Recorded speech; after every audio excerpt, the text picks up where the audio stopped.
Hi, I'm Michael. Hi, and I'm Kiana. We are occupational therapy students here at American International College.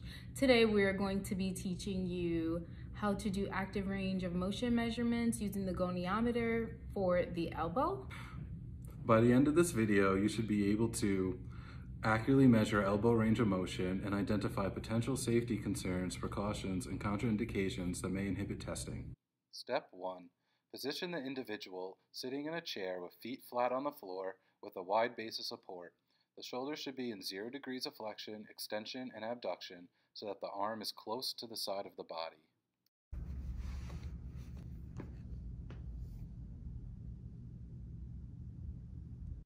Step 2. Position the forearm in full extension with the forearm in supination. Step 3. Stabilize the humerus to prevent flexion of the shoulder.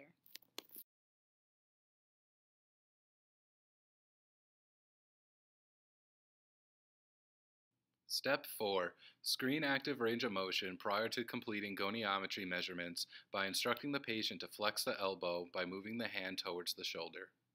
Kiana, can you move your hand towards your shoulder for me? Perfect. Step 5. Return to the start position. Can you bring back your hand down to the start position? Step 6. Place the fulcrum of the goniometer over the lateral epicondyle of the humerus.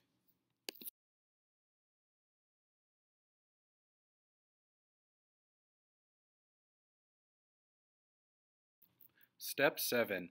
Align the stationary arm of the goniometer with the lateral midline of the humerus, using the center of the acromion process for reference.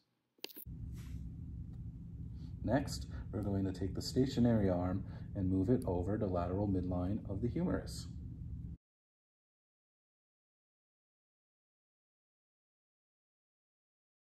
We're going to take the movable arm and place it over the lateral midline of the radius, using the styloid process as a reference point.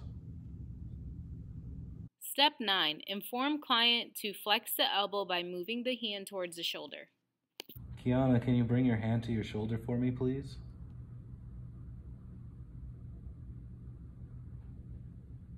Good. During testing, be sure the client maintains the forearm in supination during the motion. The end of flexion range of motion occurs when the resistance to further motion is felt and attempts to overcome the resistance causing flexion of the shoulder. Step 12. Be sure to record measurements and documentation.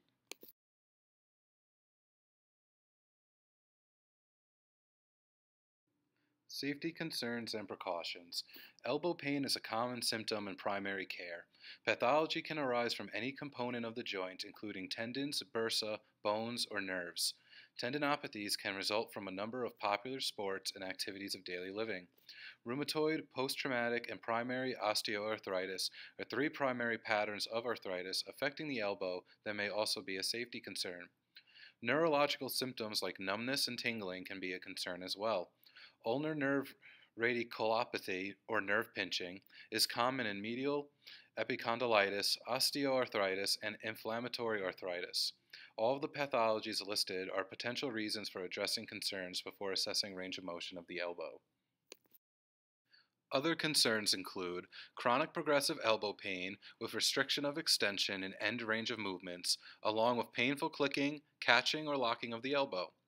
Bilateral elbow pain with stiffness and joint swelling, loss of full range of motion, involvement of other joints, and systemic symptoms. Elbow stiffness is associated with arthritis or trauma. Stiffness restricting flexion is more disabling than the restriction of extension. Contraindications to follow when assessing range of motion. No lifting of objects greater than 1 pound, no excessive stretching or sudden movements, and avoiding vargus and valgus stress to the elbow.